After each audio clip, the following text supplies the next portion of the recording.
Hey guys, it's Trisha, the left-handed stitcher.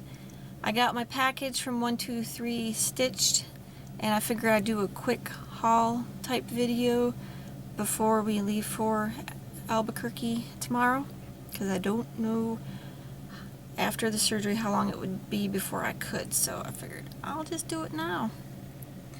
So I got my quarter.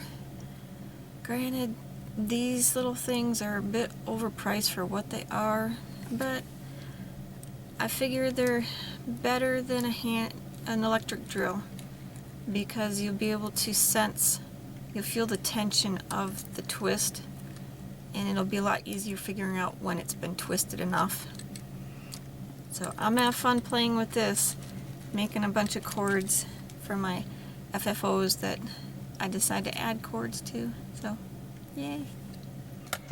I also ordered a package of the petite needles. Holy cow, these things are so tiny, but they're gonna come in handy. I had a few times over the past couple of weeks where I was down to the last couple stitches in a block of color and the thread got really short. Tried to eke it out, and these would have come in handy. So, and then next is a pattern that I've had in my wish list for a while. I figured it was time, so I threw it in my cart. It is candy corn. Just a simple little pattern, but I love the look of it. It's by OMG, and that model is stitched 1/1 on 40 count fabric. I don't think I'll be doing it quite that tiny, but so cute. And then I picked up 2 pieces of fabric, charcoal, Lugana, and black 32 count linen. The exciting thing about this, and I saw this on someone's video last night, and I was so excited to get my package because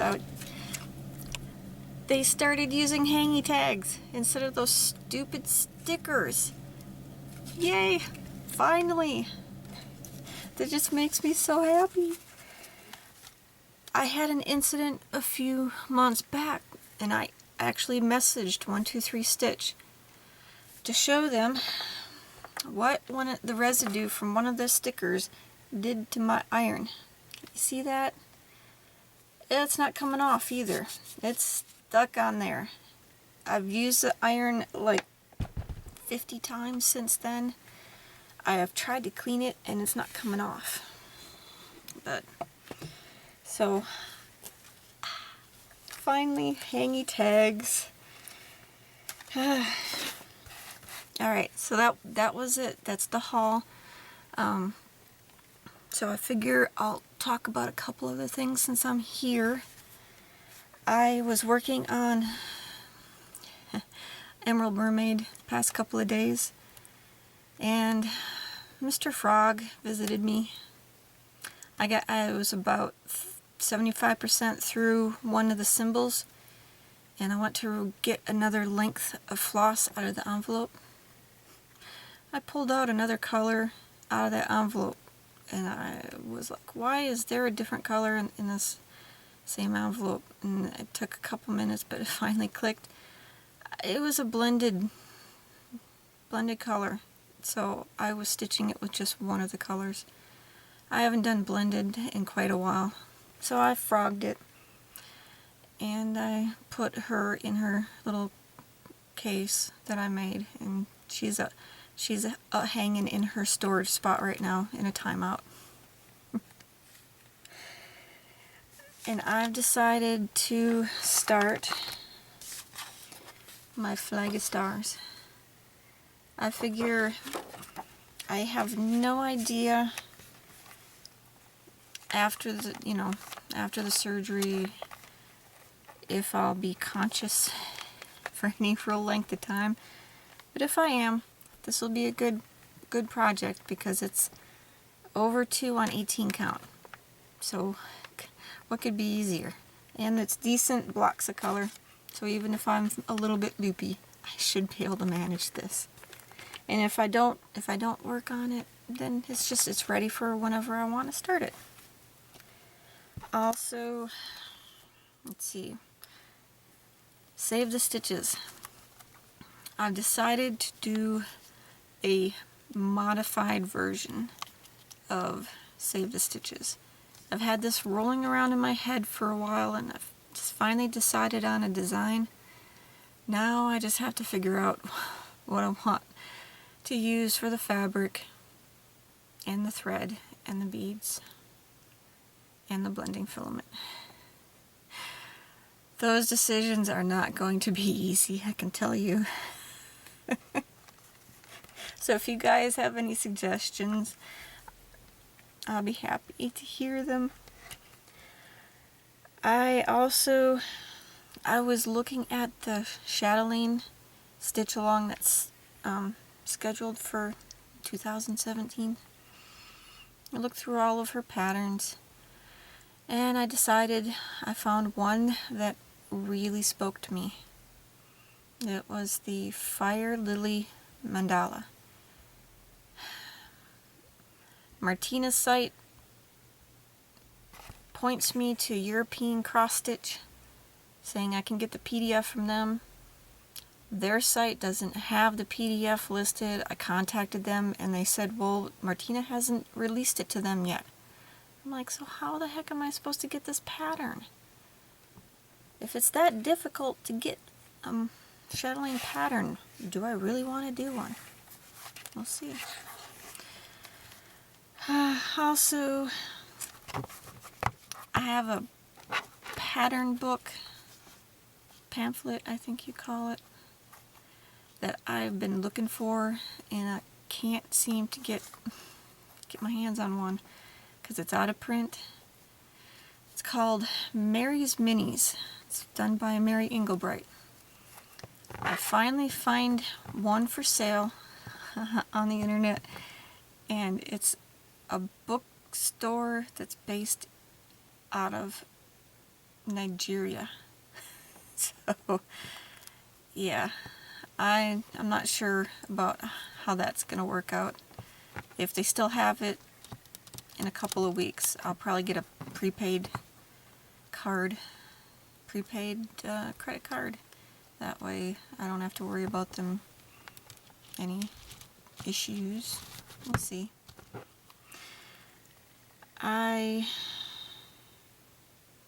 Wow, it just went blank.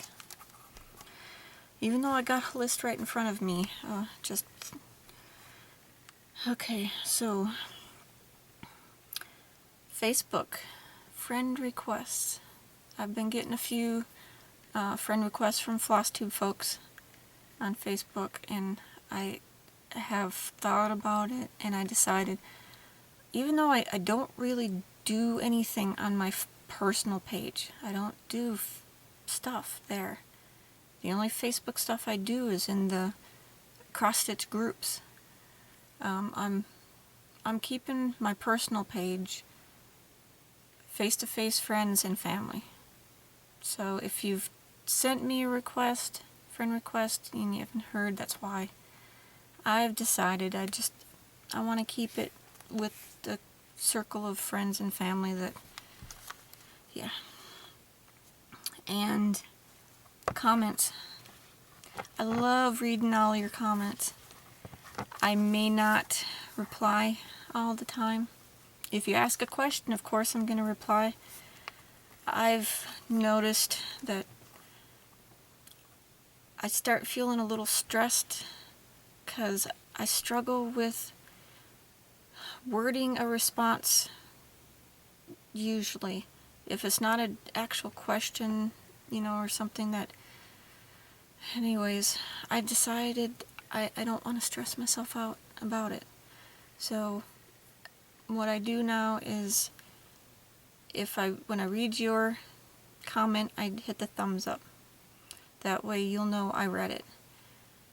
And if you've asked a question, of course I will answer you if I feel motivated for some specific reason. Yeah, I'm gonna reply to you. But most of the time, when I start to feel that struggle over how do I want to say what I want to, yeah, I'm just not gonna deal with it. So you're gonna see my thumbs up because I read everything. I also want to say thank you to all those who have sent me well wishes for my surgery. It's just heartwarming, you know how awesome the community is. So thank you guys. Now I just have one more little thing that I want to talk about, and it is not even related to stitchy stuff, but I figure it's a tip that might help somebody. I had my seat belt in my car. The little plastic thing that keeps the slidey thing from falling all the way to the floor got smashed in the car door, and so it wasn't there anymore, and so the slidey thing would go all the way to the floor, and you gotta dig between the seat and the door to find it. And I was trying to figure out what I could do to fix that, and I found something pretty simple. Sew on snaps, the big ones. They go through the hole. You might have to snip just a teensy bit larger of a hole to get this through. But once you do and you snap the other piece on, it's a strong snap. It's not going anywhere, and there's no edges to catch anything. So awesome. It's working wonderfully. So if you have that problem, here's your solution. Alright, so that's all I have for tonight. Wow. I think this might be my shortest video yet. So, we leave tomorrow for the surgery. I will I might do a quick little video when I get back and I'm conscious for any length of time, just to let y'all know that it went well. So, good night everybody. We'll see you when we see you.